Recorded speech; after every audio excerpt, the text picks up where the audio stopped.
Hola, mucho gusto en saludar a los dermatólogos latinoamericanos y muy especialmente a los dermatólogos pediatras porque voy a hablarles de tiña de la cabeza y onicomicosis en niños. Bueno, como recordamos, Aburó fue quien describió las tiñas en 1910 en su obra magna Lutein. Y los hongos fueron clasificados en 1934 en tres géneros: Trichophyton, Microsporum y Epidermophyton. Esta clasificación depende de la cantidad de microconidias a macroconidias. El primero tiene abundancia de micros, el microsporo abundancia de macros y el epidermofitón exclusivamente macroconidios. Sin embargo, actualmente utilizamos una clasificación molecular. Es decir, además de los géneros que ya conocen, está Parafitón, Nanissia, Lobophyton, Arthroderma, que incluye Chrysosporium, Stenomyces, Warromyces. Aquí tenemos 8 especies de hongos llamados limítrofes. Bueno, ya entrando en terreno de las tiñas, la tiña de la cabeza puede ser seca o inflamatoria, y a la vez estas tiñas pueden ser microspóricas o tricofíticas. Las tiñas se caracterizan por la presencia de pseudoalopecia, escamas y pelos cortos. Ahora, con el dermatoscopio, ya no decimos exclusivamente pelos cortos. Sabemos que estos tienen características especiales, como pelos en coma, en tirabuzón, en zigzag, en clave morse o sencillamente vainas peripilares. Las tiñas en su mayoría son secas y pueden ser tricofíticas o microspóricas. Las tiñas secas son placas pequeñas y las microspóricas son de gran tamaño. Esto depende del agente causal. El tricofitón es un hongo antropofílico y el microsporum es un hongo zoofílico. Por eso se adquieren de contacto con otro enfermo, con un fomite o con un animal. La tiña seca tricofítica da placas pequeñas, múltiples y muchas veces el aspecto es seborreico. La tiña seca microspórica es una placa muy grande donde todos los pelos están cortados al mismo nivel y los pelos parasitarios los vemos con el dermatoscopio. Este es un cuadro muy antiguo de Francisco de Goya, donde aparecen unos niños trepando un árbol, pero vean que en el niño inclinado tiene una placa alopécica. En ese momento no se sabía si era una tiña, una alopecia areata o una tricotilomanía. Seguramente en la actualidad con un dermatoscopio podríamos hacer el diagnóstico. La tiña inflamatoria también se conoce como querión de Celso. Fue descrita por este autor desde la antigüedad y se llama querión porque el aspecto es de un panal de abejas. Los animales de compañía pueden estar parasitados fundamentalmente por Microsporum canis y pueden también tener formas secas que son anulares y alopécicas o pueden tener un aspecto nodular agudo y exudativo. El querión de Celso se ve en un 15% de los casos. Se manifiesta por pústulas, abscesos, una adenopatía dolorosa y puede curar con alopecia sin tratamiento. Por eso mismo es muy importante el tratamiento porque debemos evitar que los niños se queden con esta alopecia cicatricial. Miren, este es un estudio que se hizo en Yucatán, en el sureste de México. Vean que se presenta en ambos sexos, la edad media son 6 años y la evolución son 6 semanas. Lo que llama la atención es que el 50% de los casos sean formas inflamatorias porque son ocasionadas fundamentalmente por Trichophyton mentagrofites. El Trichophyton mentagrofites es un dermatofito zoofílico que desencadena una respuesta inflamatoria intensa. Se manifiesta por estas colonias planas, pulverulentas, con microconidios semiesféricos y algunas espirales, y macroconidios en forma de clava. Microsporum gypsum es un hongo geofílico, vive en la tierra. En México es muy raro, menos del 1%, pero en este estudio en República Dominicana lo encontramos en un 5% de los pacientes. También puede dejar una alopecia cicatrizal si se presenta una forma inflamatoria. En ocasiones hay lesiones de hipersensibilidad que se manifiestan, como ven en la pantalla, por exantema o eritema nudoso, pero son muy raras. El Faust prácticamente no lo vemos. Fue descrito por Gruby. Él cultivó el hongo y reprodujo la enfermedad. El hongo da esta forma de candelabros en el cultivo, pero realmente en la actualidad es excepcional.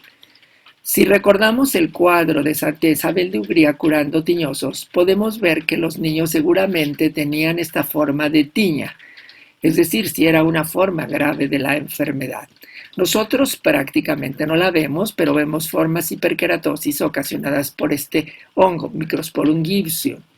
Estas formas han llegado a ser granulomatosas porque estos pacientes no tienen una respuesta inmune adecuada específica contra este dermatofito, así que toda la vida la pasan con la tiña. También el Trichophyton ocraceum, que en América se conoce como Trichophyton verrucosum, es muy raro. Da estas formas muy inflamatorias, a veces con necrosis, y vean las grandes esporas en la biopsia rodeadas de un infiltrado inflamatorio. Llamo a esto morfología atípica porque son kerion, pero han sido maltratados por el médico. Esto es una verdadera iatrogenia, cuando el médico no conoce la enfermedad e intenta pues drenarlos u operarlos. Bueno, ¿cómo hacemos el diagnóstico? Nos basamos en la clínica, en el examen directo, en el cultivo y en la luz de Wood. Si esta luz de Wood, que se usa en un cuarto oscuro, florece de color verde, el pelo es microspórico. Y si es negativo, los pelos son tricofíticos. Como aquí es una parasitación ectoendotris de pelos microspóricos, por eso ven la fluorescencia verde. Sin embargo, la confirmación inmediata se puede hacer también con el examen directo que muestra los elementos fúngicos. La parasitación puede ser por dentro y por fuera del pelo, es ectoendotris, y exclusivamente por dentro es endotris. Esta técnica tan sencilla es más sensible que el cultivo. Pero hay un nuevo marcador dermatoscópico en tiña de la cabeza, la presencia de pelos en coma. Esta herramienta es muy útil, no es invasiva, permite el diagnóstico diferencial con otras tricopatías, como podrían ser la alopecia areata con estos pelos en signo de admiración, o la tricotilomanía con puntos negros o pelos cortos. En estos trabajos en Francia y Polonia, que fueron iniciales en el estudio dermatoscópico, encontraron ya los pelos en coma, los pelos rotos, los puntos negros. Los sacacorchos los vieron en la raza negra y por Trichophyton sudanense. Y después se vieron los pelos en zigzag, los pelos interrumpidos o en clave Morse. También vemos con frecuencia las vainas peripilares y escamas. En la forma inflamatoria vemos alopecia. Podemos ver pústulas y costras melicéricas, que son específicas de esta forma clínica. Nosotros tenemos 2 estudios hechos en mulatos y mestizos entre México y República Dominicana y encontramos que prácticamente todas las formas dermatoscópicas son independientes del agente causal y de la raza. Veamos aquí un resumen. La alopecia cicatrizal de la tiña inflamatoria se muestra por vainas peripilares, ausencia de aperturas foliculares, eritema difuso y atrofia. Y las formas seca, pues fundamentalmente pelos en coma, en tirabuzón o vainas peripilares. Aquí les estoy resumiendo todos los hallazgos dermatoscópicos. Fundamentalmente el coma y los sacacorchos que ven en los extremos, pero en la parte media vean los pelos en zigzag o los pelos en clave Morse. Este estudio reciente de los franceses, estudiando 100 pacientes en caucásicos y africanos no asiáticos, encontraron que la parasitación endotris da fundamentalmente coma y sacacorchos y se ve más en africanos. En cambio, la parasitación ectotris, que se traduce más por pelos en zigzag y clave Morse, y se ve más en caucásicos. Interesante. Bueno, cuando vean un caso de tiña tendrían que hacer esto, el estudio clínico, el estudio microscópico, el cultivo y claro la dermatoscopía que ven en la parte baja. Si tiene una forma inflamatoria como esta prácticamente no ve nada, pero del otro lado pueden ver lo característico, los pelos en coma y los pelos en tirabuzón. Este es un estudio en Guatemala de 60 casos. Aquí lo que llama la atención es que las formas inflamatorias tienen una frecuencia alta de 37%. ¿Por qué? Porque aquí tienen un parásito diferente, Trichophyton rubrum. Y en este trabajo que hicimos en República Dominicana, comunicamos la emergencia de Microsporum audwini en Santo Domingo, la capital, y de Trichophyton tonsura en la frontera con Haití. Eso es interesante porque es fundamentalmente de migrantes y ahora en un estudio reciente en Chile, estos autores nos comunican que también tienen Trichophyton tonsurans y también en haitianos migrantes a ese país. Este es un trabajo interesante, reciente, incluso con biología molecular, donde encontraron una doble etiología de la tiña, por Trichophyton mentagrophytes y Microsporum canis. Sería muy difícil suponer la etiología en el caso como este. En ocasiones hemos hecho biopsias para trabajos de investigación. Hemos encontrado foliculitis supurativa, dermatitis supurativa, granulomas, incluso fibrosis en casos antiguos. Lo más interesante que le señalan las flechas es el infiltrado y por supuesto las esporas. Pero demostramos los dermatofitos en las biopsias en 63%, pero con el estudio micológico en todos los casos. Por eso, para hacer el diagnóstico definitivo de una tiña de la cabeza, tendremos que hacer pues la clínica, la dermatoscopía, el examen microbiológico y, si es posible, la dermatopatología. Bueno, pues ahora les voy a hablar del extremo del cuerpo, de las uñas, las onicomicosis en niños. Cuando nosotros vemos las uñas de la mano con una reacción inflamatoria, pues la onicomicosis puede ser por cándida. Si vemos afectadas las uñas de los pies y tiene una forma distal de afección, pues es un dermatofito el causante. Es bastante sencillo suponer la etiología en los niños. Lo confirmamos con el estudio micológico, vemos las esporas, los filamentos y en el cultivo, pues Trichophyton rubrum o cándida, que serían los agentes causales más frecuentes. Este es un artículo reciente interesante de la doctora García Romero del Instituto Nacional de Pediatría, que dice en su artículo que hay pocas publicaciones, que estas onicomicosis son raras en los niños, excepto en el síndrome de Down y en inmunodeficiencias. Y es un estudio interesante porque ella revisa el diagnóstico, la epidemiología y el tratamiento y señala que el estudio micológico debe ser confirmatorio y que ha aumentado la incidencia de onicomicosis. En niños, ¿por qué la frecuencia es baja? Porque el crecimiento unguial es rápido, porque el área de invasión es más pequeña, porque hay un riesgo reducido de traumatismo, porque hay una baja incidencia de tiña de los pies y porque hay bajo contacto con esporas. Nosotros hicimos una revisión de 10 años de las micosis superficiales y encontramos que la onicomicosis y el pie de atleta son los más frecuentes en los niños. Y eso también nos explica por qué si las tiene afectadas las uñas de la mano, este hongo proviene de la tiña de la cabeza. Y si tiene afectado las uñas del pie, por supuesto que viene de una tiña de los pies, que aquí explicamos mejor con las flechas. Es decir, hay tiña de los pies, entonces tenemos onicomicosis subunguial distal de los ortejos. En cambio, si tiene onicomicosis de las manos, busquen la tiña de la cabeza. En niños, entonces, los agentes causales son Trichophyton rubrum en primer lugar, a veces hasta el 93%, y en segundo lugar, Trichophyton tonsurans, este hongo que es de color azufre. Y bueno, estos son dos trabajos diferentes, uno nuestro y otro de Gupta, publicado en el JAD, para señalar que la onicomicosis, aunque sea la onicopatía más común en los niños, es rara, que en Norteamérica la frecuencia es del 6.8 al 13.4% y la dermatofítica hasta el 0.44%. Pero este segundo trabajo, aunque es viejito, les llamó la atención porque ellos señalaron la frecuencia en el mundo y encontraron que era más alta en Latinoamérica, pero se basaron en dos trabajos, uno de la doctora Patricia Chang en Guatemala y otro nuestro en México. Tenemos una frecuencia más alta, así que hay que buscar estos pacientes. En síndrome de Down también lo confirmamos en este trabajo, que la prevalencia es más alta que en el resto de la población, sobre todo después de los 7 años de edad. Parece que los niños se mojan mucho los pies. Entonces, aquí ven dos formas poco frecuentes de onicomicosis en niños. La leuconiquia, esta forma de onicomicosis subungual blanca proximal, y la melanoniquia, en una forma de onicomicosis subungual distal. Sin embargo, como ven del otro lado, el 96% se pueden afectar las uñas de los pies, la onicomicosis subungual distal es la forma más frecuente y la etiología es igual que en los adultos. Epidemiológicamente hay datos interesantes. La tiña de las uñas se empieza a ver, la de los pies, a partir de los 2 años y el pico más alto es de los 12 a los 16. La fuente generalmente son los padres, casi en el 50% de los casos, pero hay que buscar la tiña de los pies o de los uños en forma familiar.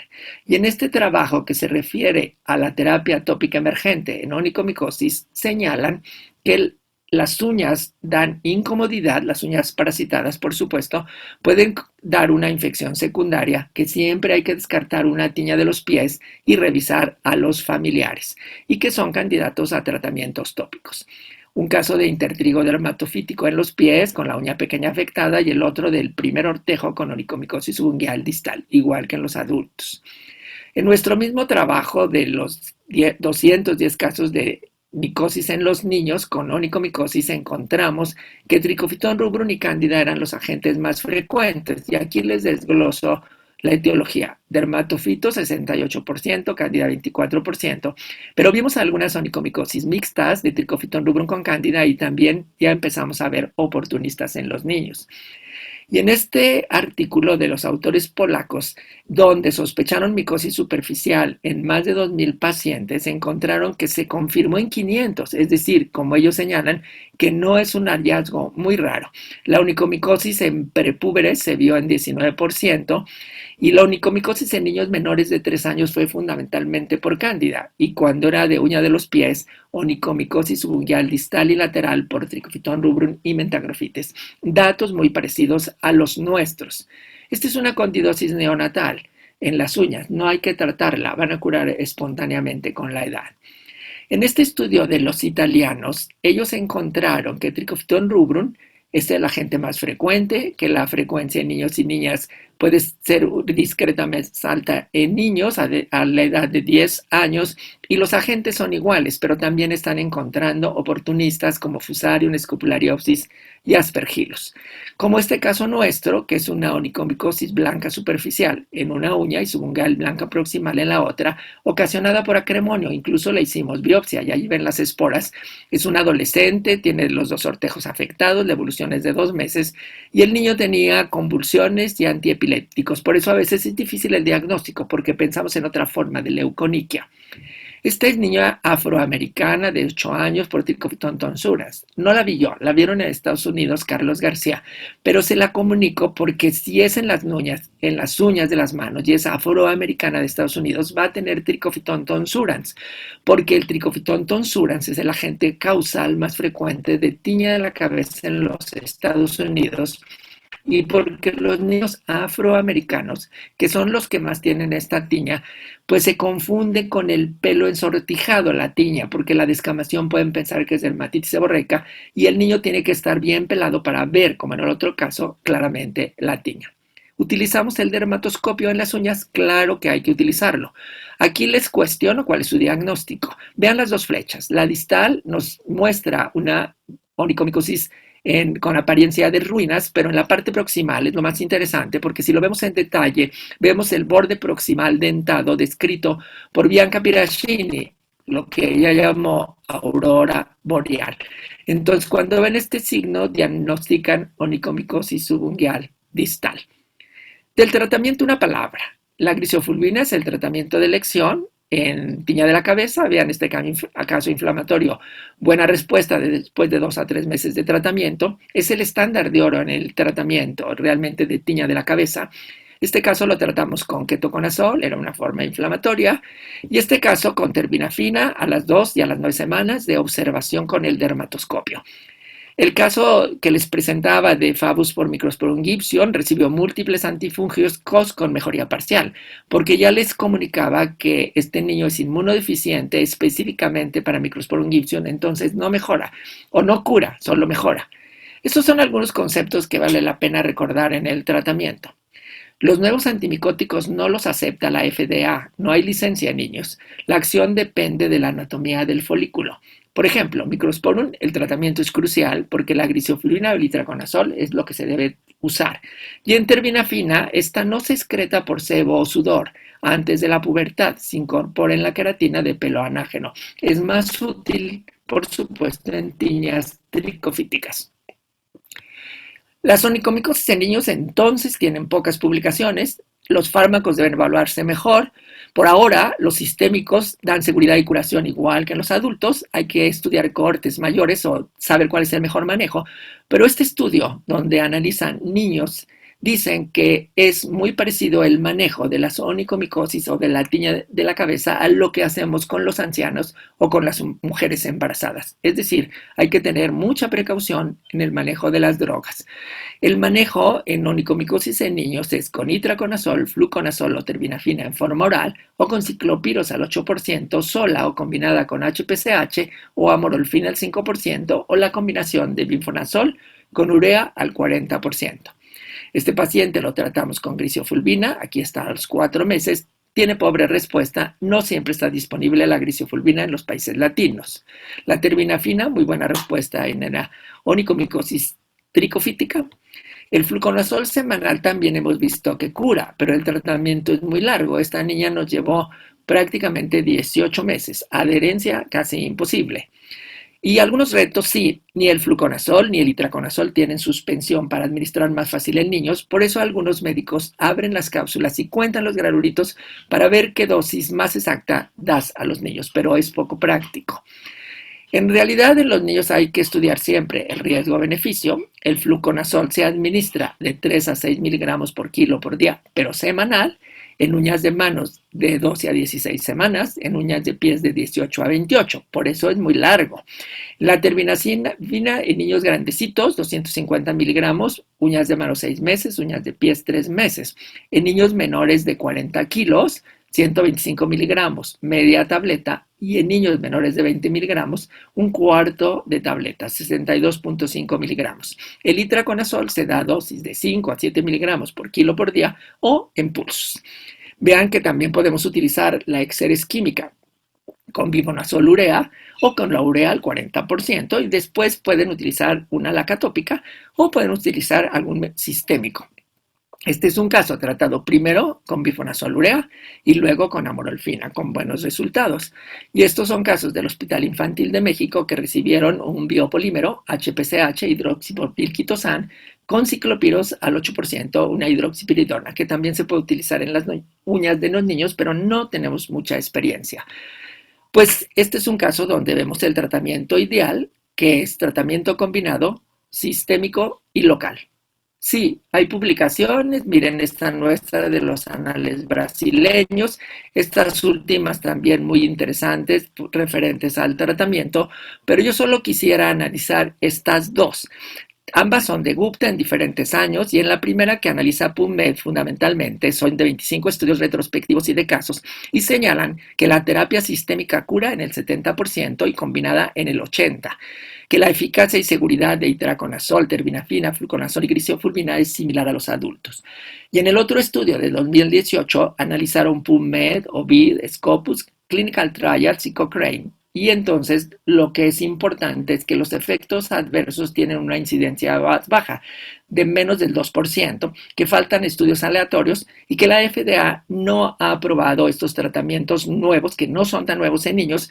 Sin embargo, todos los dermatólogos tenemos experiencia en que las onicomicosis en los niños son más fáciles de tratar que en los adultos y podemos ofrecerles a ellos la curación de esta patología. Muchísimas gracias por su atención.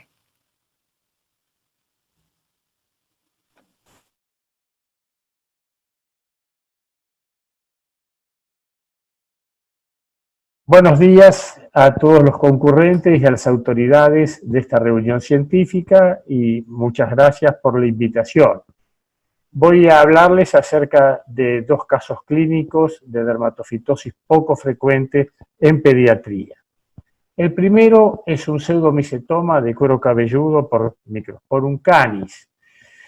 Una mujer de 19 años que reside en el oeste del conurbano bonaerense, en una casa con sanitarios completos, consultó en el año 2011 por nódulos del cuero cabelludo que comenzaron a aparecer cuando tenía 12 años. Antes de estas lesiones tuvo una placa de cabellos ralos que luego se tornó supurativa. Fue tratada por un médico pediatra con medicamentos locales sin mejoría clínica. En el año 2010 tuvo una tuberculosis pulmonar que fue tratada con drogas antifímicas, 4 drogas, y fue dada de alta con cultivos de esputo negativo. Cuando niña convivió con gatos y perros.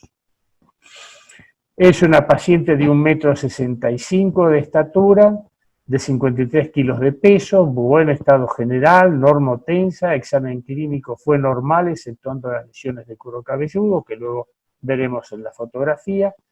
En los estudios de laboratorio, la mayoría fueron normales y los datos anormales de interés fueron una eritrosedimentación de 56 milímetros en la primera hora, un hemograma normal con 7.600 leucocitos por microlitro y un proteinograma con aumento del nivel de globulinas e hipergamaglobulinemia policlonal. El recuento de células CD4 positivas fue de 765 por microlitro y la serología para HIV no reactiva. La reacción de Mantoux con PPD2-UT fue positiva con 20 milímetros y la de Candidina fue positiva con 15 milímetros. Es decir, esto nos muestra una enferma que no tenía alteraciones de la inmunidad mediada por células. Aquí vemos las lesiones que yo las voy a marcar con la flechita, una lesión muy extensa, un gran nódulo sobresaliente. Este nódulo en algunos puntos estaba ulcerado y cuando se lo comprimía manaba un pus con granos que eran visibles macroscópicamente. El examen macroscópico de la secreción purulenta de los nódulos mostraba granos blancos de más o menos un poco menos de 1 milímetro de diámetro. El examen microscópico de los granos mostró hifas hialinas tabicadas y ramificadas. La biopsia para el estudio micológico en el examen microscópico también mostró las hifas ramificadas y tabicadas y en los cultivos desarrolló Microsporum canis.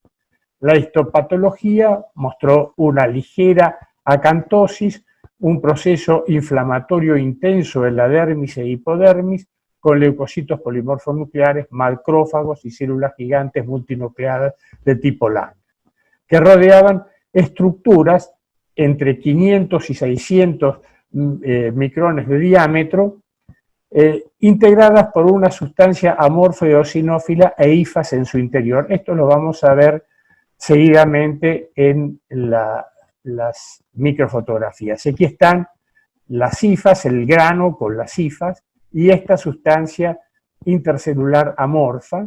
Vemos varios granos, aquí macrófagos, rodeando algunos polimorfonucleares del proceso inflamatorio que era muy intenso. En los cultivos esta es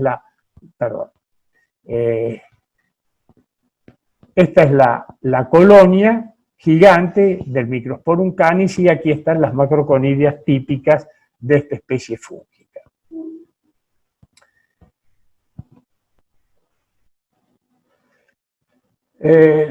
Las dermatofitosis profundas comenzaron a observarse en África al finales de los años 50 del siglo pasado.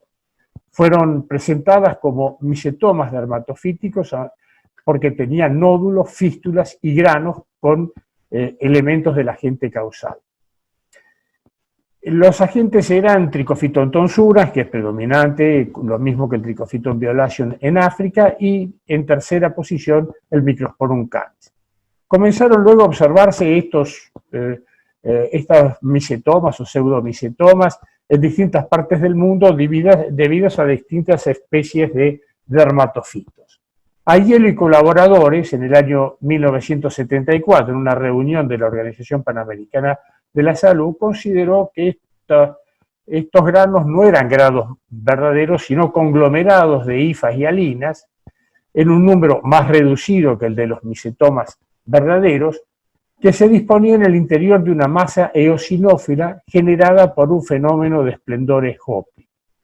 El fenómeno de esplendores-Hoppeling es una reacción antígeno-anticuerpo complemento en los tejidos.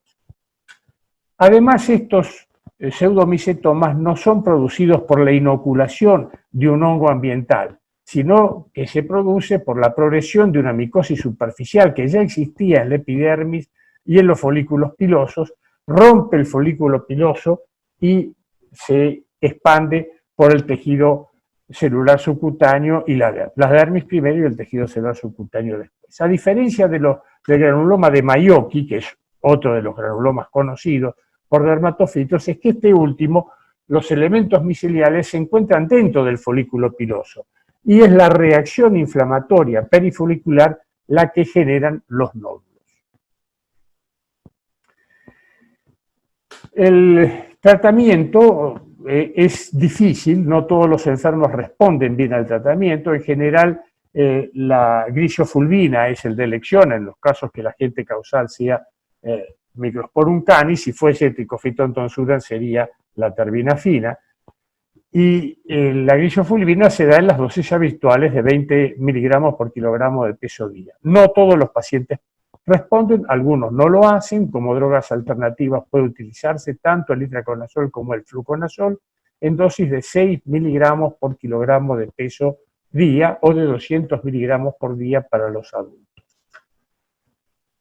Debe prolongarse durante mucho tiempo, meses o años, el tratamiento de estos micetomas. La terbinafina tiene escasa eficacia en las tiñas por Microsporum canis, por eso aquí no se eligió como droga de primera elección, ni siquiera como de segunda. La paciente que presenté no respondió a la grisofulvina, tampoco la toleró demasiado bien, hizo tratamiento con itraconazol, que tampoco respondió, y ante el fracaso de los tratamientos por razones estéticas se le fueron extirpando los nódulos, con resultados no demasiado buenos porque volvieron a aparecer algunos nódulos de los que habían sido extirpados. La paciente fue bastante irregular y no volvió a las consultas, sino esporádicamente, entonces hizo muy difícil su tratamiento. Aquí yo les voy a presentar el primer caso que yo vi aquí en Buenos Aires, hace ya bastantes años. Esta era una chica de 15 años de edad, que tampoco era inmunodeficiente, lo único que tenía llamativo es que tenía muchas verrugas, pero se le hicieron estas cosas elementales que hacemos nosotros, recuento de sus poblaciones linfocitarias, proteinograma y demás, todos pruebas cutáneas de antígenos que comúnmente producen infecciones, todos con resultados normales. Esta chica tenía un nódulo, este era el único nódulo que tenía en el cuero cabelludo. En la microscopía se vio en el folículo piloso, como ustedes ven aquí, teñidos con paz, las esporas del hongo alrededor del tallo del pelo, típicamente de microspórico, y aquí el grano que se observaba en la hipodermis, donde se aprecia una gran cantidad de masa acidófila y pocas hifas, tal como lo describe a Hielo en estos pseudogranos de los pseudomicetomas. El caso siguiente es este de una chica con una infección por HIV de transmisión vertical que vamos a ver a continuación. Esta niña tenía 9 años de edad, 32 kilos de peso, era HIV de transmisión vertical con tratamiento antirretroviral irregular, escasa adherencia. Ingresó a la sala de pediatría HIV con una neumonía neumocóxica que fue tratada con amoxicilina con buena evolución. Fue llamado el servicio de micología para verla por las lesiones cutáneas, a instancias del servicio de dermatología. Encontramos una niña adelgazada, con anemia, tenía un hematocrito de 29%, leucocitosis neutrófila, 13.600 leucocitos con 80% de neutrófilos. El resto de los exámenes de laboratorios eran normales. El recuento de células CD4 mostró 30 por microlitro, bastante bajo, demuestra que estaba maltratada, y la carga viral es de 340.000 copias por microlitro. Se encontraron lesiones de la piel en la cara, en el brazo derecho, eran placas cutáneas, eritemato vesícula escamosa con su máxima actividad en la parte periférica. En el cuero cabelludo se comprobaron cabellos ralos, descamación abundante, puntos negros, y en las uñas lesiones de tipo blanco superficial, distal subungueal y endonis. Había de todo, en todas las uñas de ambos pies. Aquí vemos las lesiones cutáneas, esta en la mejilla, otra, esto parece ser probablemente una zona cercana al cuero cabelludo por los cabellos que se ven. Este es el cuero cabelludo, donde se observa el cabello ralo, los puntitos negros, y aquí se ven las lesiones de las uñas. De distinto tipo, aquí hay un poco de una proximal subungueal, aquí una probablemente endonix, y algunas lesiones que son blancos superficiales. Todas las uñas de ambos pies están comprometidas. El examen microscópico directo con hidróxido de potasio del 40% en las escamas, se observaron hifes hialinas tabicados con artroconidias y en los pelos se vieron esporas dentro del tallo del pelo de tipo endonix. Los cultivos en medio de agar miel de saburó y lacrimel de borelli y agar avena con antibióticos presentaron desarrollo de colonias de micelio aéreo pulverulento, ligeramente amarillo y de pigmento rojo difusible al medio de cultivo. El examen microscópico acusó microconidios de tamaños variables, algunos en forma de globo, que después mostraremos en la microfotografía, que nacían de artroconidios, y macroconidios escasos con pared fina, lisa y de borde distal romo, compatible con Trichophyton tonsurans. Aquí vemos la colonia es ella tal como la describí, pulverulenta, con un cráter en el centro, muy típico. Aquí la disposición endonix de los esporos, de las esporas dentro del tallo del pelo, y aquí nosotros vemos las microconidias, estas en forma de lágrima, algunas de distinto tamaño que otras, ven algunas más redonditas. Esta, por ejemplo, es lo que llaman los de habla inglesa un balloon, un globo aerostático, y esta es una macroconidia. Se inició tratamiento con terbinafina en dosis diarias de acuerdo al peso. Los 32 kilos correspondía darle medio comprimido. Hasta 40 kilos se da medio comprimido, 125 miligramos, con buena tolerancia y buena evolución. Una semana más tarde le hicieron el tratamiento antirretroviral con 3 drogas.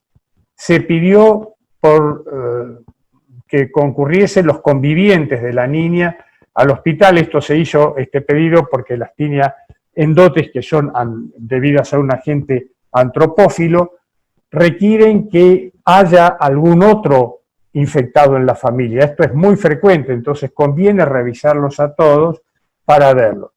Revisamos a la madre no tenía, y lamentablemente la madre no llevó a ninguno de los otros convivientes en el núcleo familiar, que eran 6 en total. 3 semanas después, asintomática y sin alteraciones en la radiografía del tórax, mejorada de su dermatofitosis, fue dada de alta con el tratamiento antifúngico todavía en curso. Lamentablemente el seguimiento de esta chica se perdió, como pasa muchas veces con estos casos, pero normalmente en otros pacientes que hemos tenido nosotros con la terbinafina tienen buena evolución, y este medicamento antifúngico no tiene mayores interacciones con los otros tratamientos que debe recibir un paciente HIV positivo, sobre todo las profilaxis antimicrobianas, sobre todo el Bactrim, que se da habitualmente para evitar la neumocistosis, y las drogas antirretrovirales. Estos son los 2 casos que quería presentar, y yo les agradezco mucho la atención a esta presentación.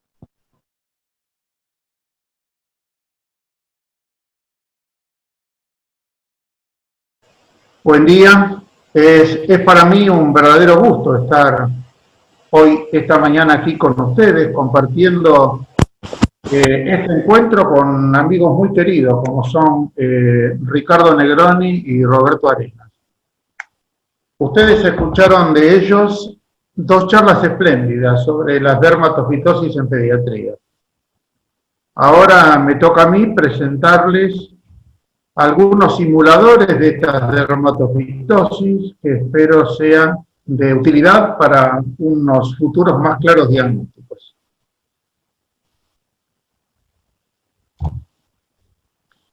Aquí tienen ustedes las razones que yo encontré para organizar esta charla.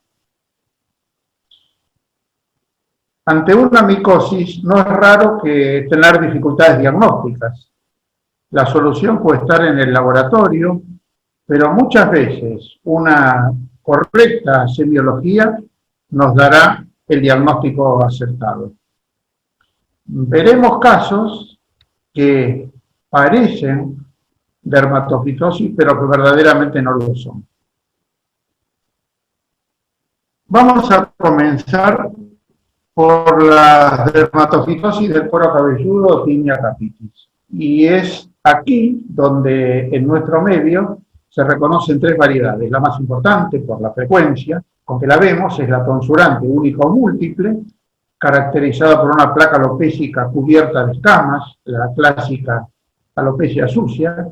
El segundo grupo es el de las tiñas supuradas, alopecias elevadas, fluctuantes, blandas, con focos de pus visibles y o costras melicéricas. Y el tercer y último grupo es el de las tiñas seborreicas, que es una forma no muy adecuadamente conocida, caracterizada por una muy escasa o ausente alopecia y sí una descamación abundante, que con el tiempo se va a transformar en la tiña tonsurante.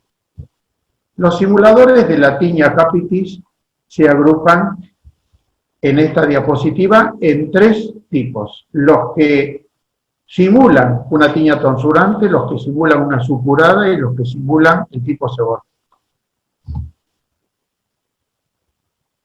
El primer grupo de simuladores de Tinea capitis es el de las alopecias congénitas, y en este lugar tenemos que acordarnos de la alopecia triangular congénita, de la aplasia cutis y el nevo de Jadassohn. Hay un primer elemento diagnóstico que es rápidamente distintivo, que es la historia. Estos tres tipos de alopecias comienzan a los pocos días de nacer o están ya al nacimiento. La triangular congénita, la ayuda diagnóstica que tenemos, primero es conocerla, saber que es una alopecia que está localizada en la zona temporal, normalmente unilateral, puede ser bilateral, pero normalmente es unilateral. No suele tener pelo, a veces hay un mechón de pelo de vello muy escaso. Luego tenemos la aplasia cutis, conocida por muchos de los que estamos en la pediatría, clásicamente hay una ausencia de pelo y la zona donde el pelo falta está cubierta por una membrana fina, o hay una úlcera con un fondo granulante, o ya hay una cicatriz fibrótica atrófica. Característicamente la aplasia cutis es medial o paramedial y ese elemento sirve para orientar el diagnóstico. Luego tenemos el nevo de Jadassohn, el tercer tipo de alopecia congénita, que es una alopecia oval o redonda de color amarillo-naranja que va evolucionando en el tiempo, pero como en las dos anteriores, el elemento más claro, además de la historia, para hacer el diagnóstico, que son alopecias limpias. Acá nunca hay escamas. En esta imagen ustedes pueden ver perfectamente la alopecia triangular congénita del área temporal. En el centro las alopecias correspondientes a la aplasia cutis, y en el lado derecho tenemos el nevo sebáceo de Jadassohn en sus dos variedades. La variedad macular, con ese color amarillo anaranjado característico, y la fase verrugosa que llegaba más tarde, o verrugosa papilomatosa, que es la correspondiente a un estadio posterior de esta alopecia congénita. El segundo grupo, que para diagnóstico diferencial, es las alopecias autoinmunes. Y aquí, sin ninguna duda, la vedette es la alopecia areata. Confusión habitual de no pocos médicos y consulta frecuente en los consultorios de dermatopediatría.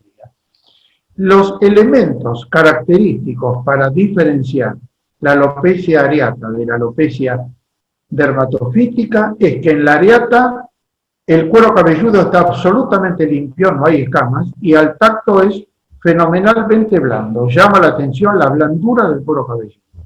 Si ustedes quieren ir más lejos e hilar finito, el reborde de la alopecia tiene unos pelos cónicos, pelos en signo de admiración, o pelos peládicos que son muy característicos. Completando las alopecias autoinmunes tenemos las alopecias del lupus eritematoso discoide y de la morfea. La morfea típicamente es una alopecia lineal frontoparietal y la alopecia correspondiente al lupus discoide es de color rojo violáceo, está cubierta de unas escamas adherentes que progresan en el tiempo a la atrofia cicatrizal.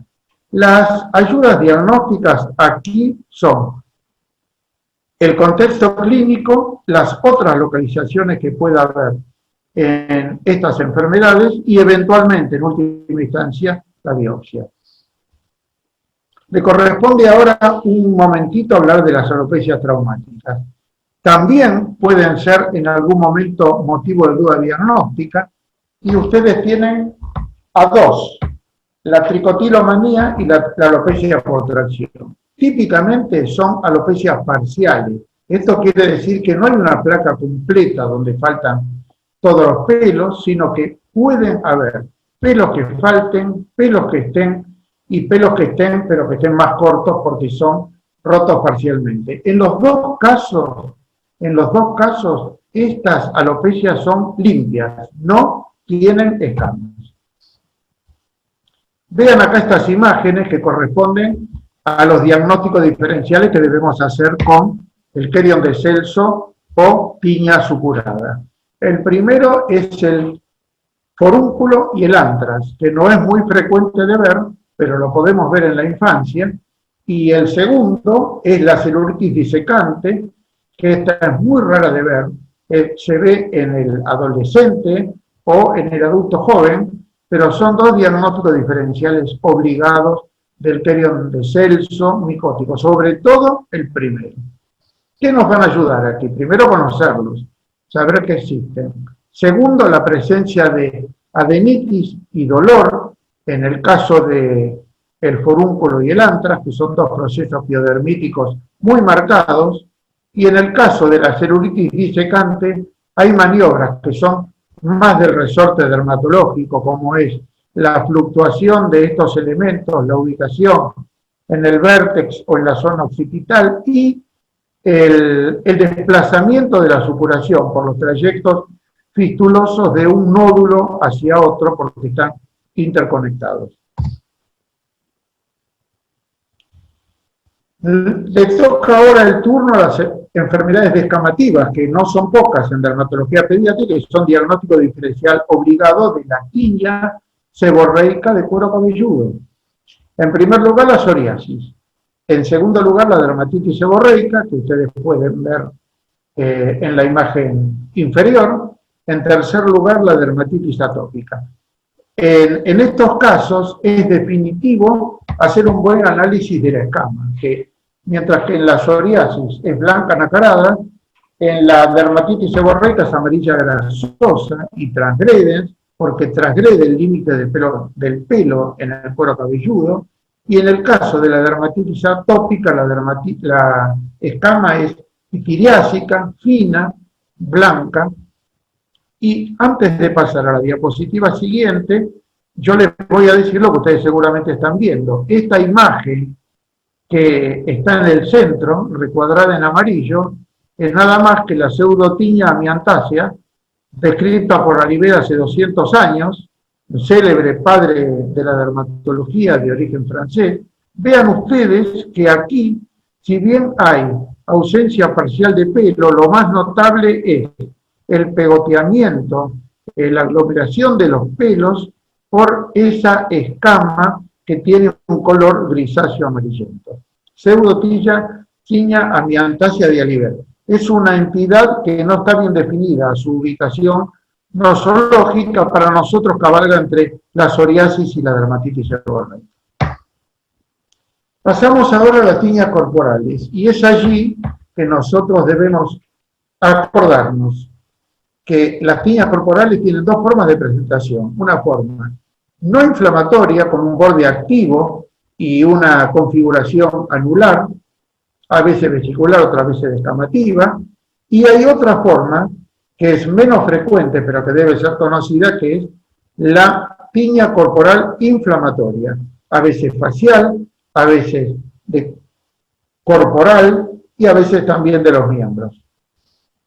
El granuloma tricofítico de Maiochi Wilson y el pseudomicetoma son entidades verdaderamente raras. Ustedes ya han escuchado al maestro Negroni hablar del pseudomicetoma provocado en el cuero cabelludo de los pacientes, pero nosotros podemos hablar en nuestra práctica habitual de la tiña facial y, si quieren, tal vez de la tiña incógnito.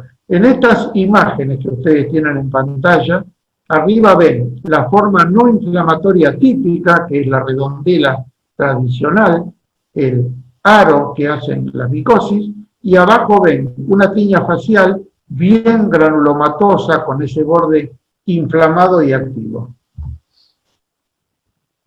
Aquí tienen más imágenes de tiña corporal con esos anillos redondeados con borde activo, pocas o múltiples según la capacidad o la cantidad del inóculo y la capacidad defensiva del paciente. Alguna vez hemos visto niños con muchas lesiones, como los que tienen en pantalla, producto de pacientes que tenían la costumbre de dormir con la mascota en la cama. Los simuladores de tiña corporal didácticamente los dividimos en cefálicos faciales y corporales. Los cefálicos faciales, que van a ver primero, los tienen aquí, son el lupus neonatal clásico diagnóstico diferencial, la ayuda clínica aquí es clara por el contexto, por lo que nos vemos, por lo que nos acordamos, y si hay mucha dificultad diagnóstica, la serología ROI-LA nos va a definir con toda claridad el cuadro. Lo que no podemos es pasar inadvertida esta situación y pensar siempre en un neonato con estas imágenes redondeadas y no creer que esto sea nada más que una micosis. El otro cuadro es la rosácea, que es el inferior, que ustedes ven allí. Cualquiera de nosotros, no muy advertido, diría que este niño estuvo en contacto con un perro o un gato y se llenó de lesiones peribucales. Este niño había recibido corticoides durante tantísimo tiempo, hasta que consultaron en el servicio, se lo siguió, se lo mejoró y dejamos de pensar en una tiña. Este paciente es un diagnóstico de Janina Máximo y es una gentileza de ella facilitarme esto, que creo que es muy informativo. Viene ahora el punto de las tiñas, los simuladores de tiñas que son granulomatosos y que son difíciles de ver, pero también difíciles de diagnosticar. El primer paciente es un muy interesante paciente que me facilitó Noratito, es una mucinosis folicular, donde el diagnóstico es difícil de imaginárselo, hay que sospecharlo, y acá hay que echar mano a la histología porque la clínica no alcanza demasiado. Si bien la placa no tiene un borde demasiado activo, porque la descamación y el eritema es homogéneo, el borde en empalizada periférico nos hace pensar que podría tratarse de una tiña y verdaderamente no lo fue. Acá la histología es necesaria y definitiva. El segundo de las tres placas granulomatosas es el que vemos con mayor frecuencia, es el granuloma anular. Este también es un diagnóstico diferencial obligado de la tiña, porque tiene borde, porque tiene centro claro y porque muy frecuentemente lo recibimos tratados con antimicóticos. La ayuda es la clínica, la forma, la ubicación, porque prefiere los rebordes óseos de las extremidades, manos, pies, tobillos, muñecas.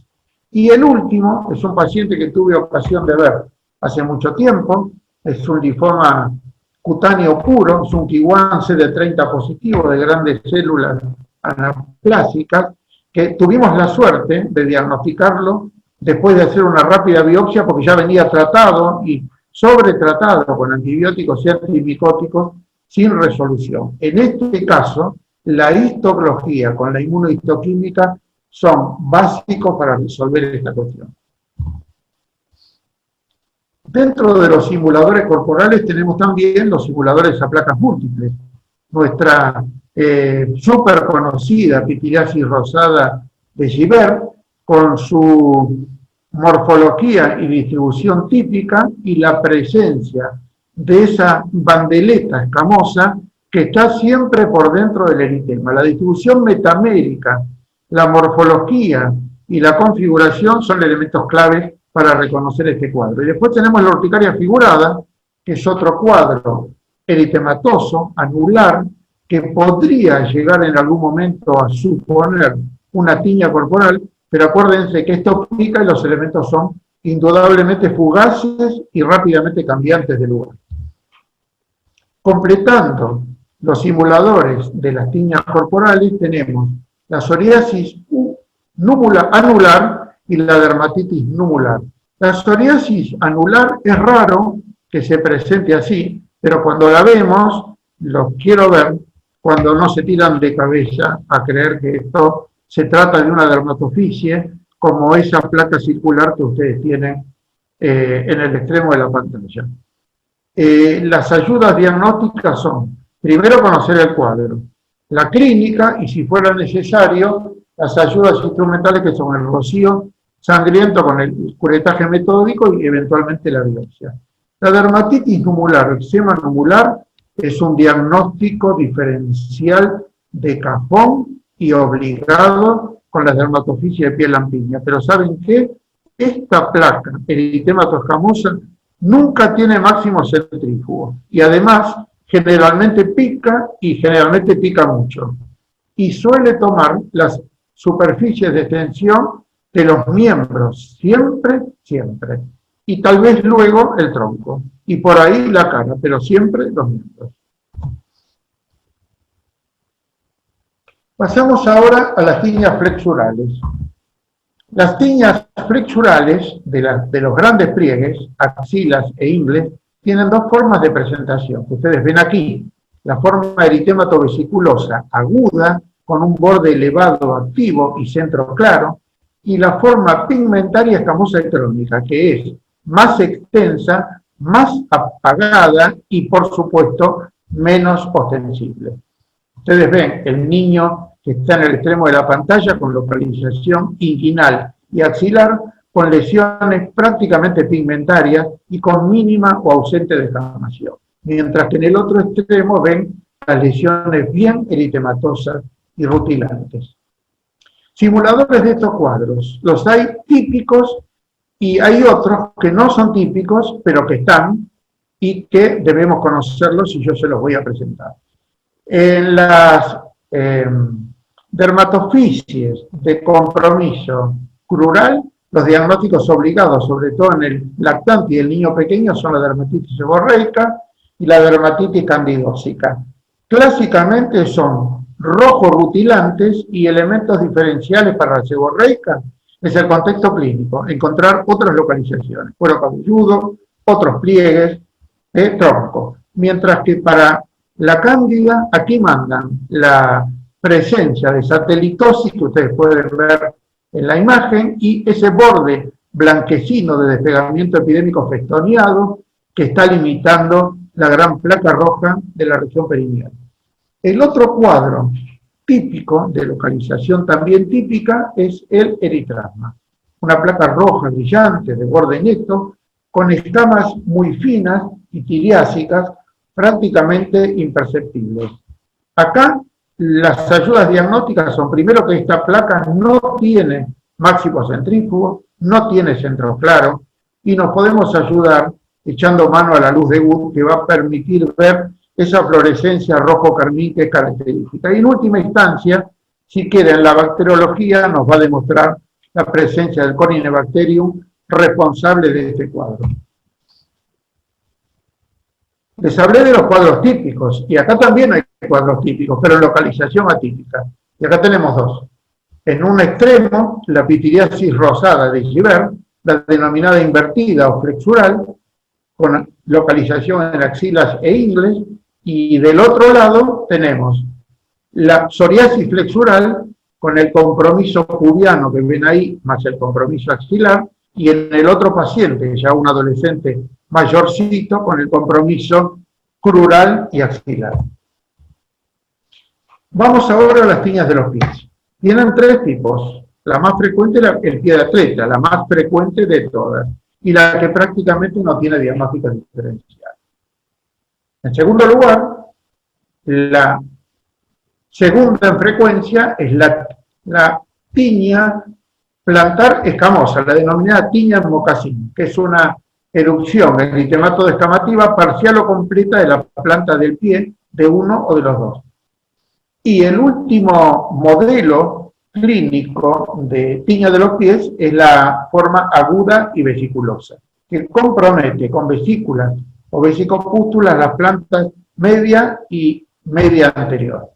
Los simuladores de estas tiñas de los pies, sobre todo de la tiña plantar, son adquiridos y comprenden la dermatitis plantar juvenil, que es una dermatitis de contacto vinculada al uso de calzado oclusivo y a la hiperhidrosis, que tiene como elementos característicos la simetría, porque compromete los dos pies, normalmente los antepies, y no toma las flexuras, que sí están tomadas en las dermatofitosis. Luego consideren ustedes la pitirasis rubra pilaris, la dermatitis atópica y la psoriasis. Estas entidades presentan no pocas veces hiperkeratosis, como van a ver en las imágenes que siguen, hiperkeratosis de localización plantar, que son diagnóstico diferencial obligado de la tiña en mocasín, pero sepan ustedes que en estos casos siempre hay simetría y la afección de las palmas es sine qua non. Nos queda como último la psoriasis interdigital, también en un paciente que tuvimos ocasión de encontrar en nuestra revisión bibliográfica, con compromiso dorsal del pie, como si fuera una dermatitis de contacto, y en este caso, que es raro, el diagnóstico se va a dar por el contexto clínico y eventualmente por el uso de la biopsia. Vean ustedes en un lado de la pantalla la dermatitis plantar juvenil, que la tienen en la imagen superior en la forma eritémato exudativa y en la imagen inferior, en el pie horizontal, en la forma más seca, eritémato escamosa. En el centro tienen una pitiriasis rubra pilaris con la localización palmoplantar, y a la derecha tienen una dermatitis atópica eritrodérmica con una hiperkeratosis palmoplantar notable, que es motivo de que yo se las muestre aquí, porque esto no es tan frecuente de ver. Acá tienen la psoriasis, una psoriasis ya con hiperkeratosis palmoplantar parcial, y aquí tienen esta publicación de la Revista Argentina de Dermatología, que es el único caso que yo tengo noticias y tuve ocasión de ver, de una psoriasis causando un intertrigo interdigital y una dermatitis de contacto dorsal símil una dermatofitosis del pie. Los simuladores congénitos son las keratodermias. Arriba tiene la keratodermia de Borner, que es una keratodermia difusa y total de los pies y de las manos, y abajo tienen imágenes correspondientes a keratodermias ictióticas. En estos casos, además de la historia, porque son lesiones congénitas, no hay duda que el contexto clínico nos va a ayudar mucho a hacer el diagnóstico definitivo. Nos quedan, por último, las tiñas unguiales, que son de tres tipos: la subunguial distal, la subunguial proximal y la blanca superficial. La más frecuente, sin duda, la primera, y ustedes aquí tienen imágenes de las variedades que les acabo de mencionar. Como primer diagnóstico diferencial, la cándida que anda por todos lados, que es un oportunista y no pierde ocasión de jorobarnos la vida para complicarnos el diagnóstico de un dermatofito que nosotros creemos de cajón y resultó que no fue. Los apoyos diagnósticos que tenemos, además de la alteración unguial, es la perionixis eritematosa, la denominada paroniquia, y además ese signo de la tarjeta que tuve ocasión de aprender de mis maestros y de practicarlo tantas veces, y créanme que no es exclusivo de la candidosis, pero es un elemento fenómeno para hacer un acercamiento diagnóstico. El segundo diagnóstico diferencial de la onicomicosis dermatofítica es la psoriasis unguial. Y en este lugar es bueno saber que todo el mundo sabe que la psoriasis hace las foveas o el pitin unguial, pero es bueno recordar que tiene otras muchas formas de alteración de las uñas, algunas de las cuales francamente pueden simular una dermatofisia, como por ejemplo la uña en la mancha de aceite conocida por todo el mundo. Viene luego el eczema unguial. El eczema compromiso unguial, sí señor, sí señor. Y el compromiso unguial puede ser múltiple y variado. Por supuesto que entre todas las cosas que puede hacer traconiquia, puede hacer foveas, puede hacer despegamiento del signo de la tarjeta, y pensar en el eczema es bueno cuando nos encontremos frente a estas situaciones. Las ayudas diagnósticas son el contexto clínico y la anamnesis, que nos va a permitir reconocer un poco la historia de este paciente. Es bueno hablar un minuto de la leuconiquia traumática, producto de repetidos traumatismos, a veces microtraumatismos sobre la matriz unguial, que nos va a generar estas lesiones blanquecinas, fácilmente confundibles para el no muy advertido con una onicomicosis blanca superficial. Los elementos que tenemos para el diagnóstico diferencial son una buena anamnesis, recoger los antecedentes y saber que estamos frente a un niño que cuando anda con calzado un poco protector, como una zapatilla de las comunes, se vive pegando golpes y se va a llenar de estas manchitas blancas con toda seguridad. Dos palabras de la traqueoniquia. La traqueoniquia no es nada más que la denominación que reciben las uñas cuando están opacas y rugosas. Rugosas, ¿por qué? Por la presencia de surcos y crestas longitudinales, pero además la generación de terigio y la eventual onicolisis por inflamación crónica de la matriz unguial son patrimonio no solo del líquen plano, sino también de la alopecia areata, de la psoriasis y del eczema. El diagnóstico diferencial se basa en la clínica cutánea mucosa y la eventual biopsia, pero vean ustedes que en esta boca, una gentileza de Nora Tito, es una hermosa foto de un líquen bucal con esa placa leucoqueratóxica característica que nos va a ayudar a afinar el diagnóstico. Finalmente nos quedan las distrofias congénitas que están agrupadas en esta imagen y que ustedes podrán ver en los cuadros.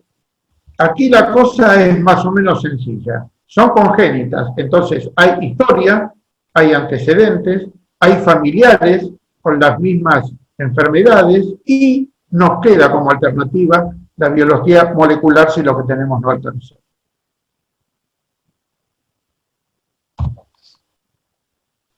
Vean ustedes esto que les estoy presentando.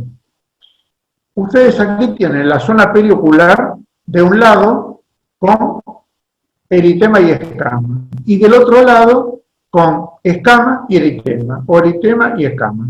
Uno es una dermatofitosis y el otro es una psoriasis. Parecen, pero no son iguales. Acá lo mismo, imágenes parecidas, ubicación parecida, pero diferentes.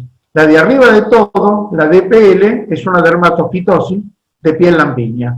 Al lado tienen una psoriasis, abajo tienen una dermatitis atópica, arriba HLC, una lesión intertriginosa en el contexto de una ictiocitosis por célula de Langerhans, y abajo de ella un intertrigo por dermatitis seborreica. Parecidas, pero diferentes. Acá de vuelta, lesiones de la región perineal, parecidas, pero diferentes. Arriba de todo, dermatitis irritativa del pañal, por contacto, con los pliegues inguinales libres. Al lado, la dermatitis seborreica, con ese rojo rutilante que compromete todo. Abajo, una región perineal con eritema en el contexto de una histiocytosis cero de Langerhans. Arriba tenemos una dermatitis candidósica y abajo, en diagonal, va una dermatofitosis de la región inguinocrural y abajo de todo una psoriasis. Parecidas, misma zona, pero diferentes. Yo les quiero dejar estas reflexiones para ir cerrando esto. La creciente convivencia de nuestros niños con las mascotas mantiene en las dermatofitosis al Microsporum canis como el patógeno más frecuente, sin duda. Sucede en la mayoría de los casos, salvo en el pie y en las uñas, donde predomina nítidamente Tecophytum rubrum. La clínica suele ser clara, pero algunas patologías generan imágenes que son fáciles de confundir. Los corticoides, sepan ustedes que no curan, pero al desinflamar, modifican el cuadro y generan bastante confusión.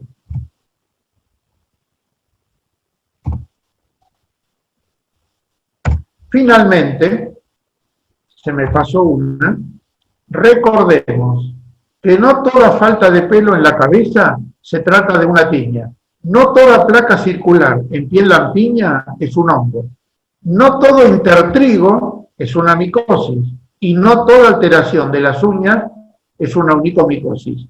Yo espero y confío que esta breve reseña sea el disparador para que a ustedes los incentive a buscar para afinar el proceso diagnóstico a base de una terapéutica correcta. Ahora sí va el cierre, y en el cierre va un triple agradecimiento, que lo tenía pensado y no lo tengo que dejar de decir, no lo debo dejar de decir. Primer agradecimiento a SADEP y SLAP, porque se animaron a hacer esto, que realmente es un desafío, por la tecnología en juego y por lo salvajes que somos nosotros para interpretarlo. Cuando digo nosotros, digo los médicos.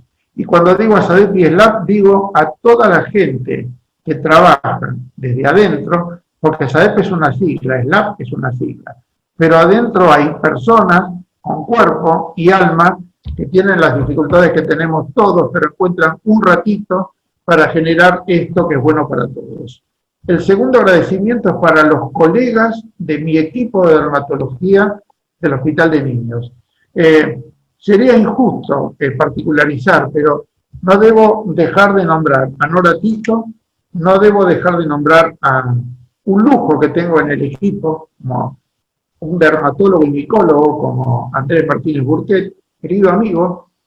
No debo dejar de nombrar a mi hija Yanina Máximo, y a Inesita Irurzún, a Silvia Francesco, y a todos los otros que de una u otra manera colaboraron enriqueciendo el material iconográfico de esta presentación. El último agradecimiento es para ustedes, porque tuvieron y tienen el coraje de seguir prestándole tiempo con el título bajo el brazo para seguir aprendiendo cosas y hacer una medicina mejor. Muchas gracias.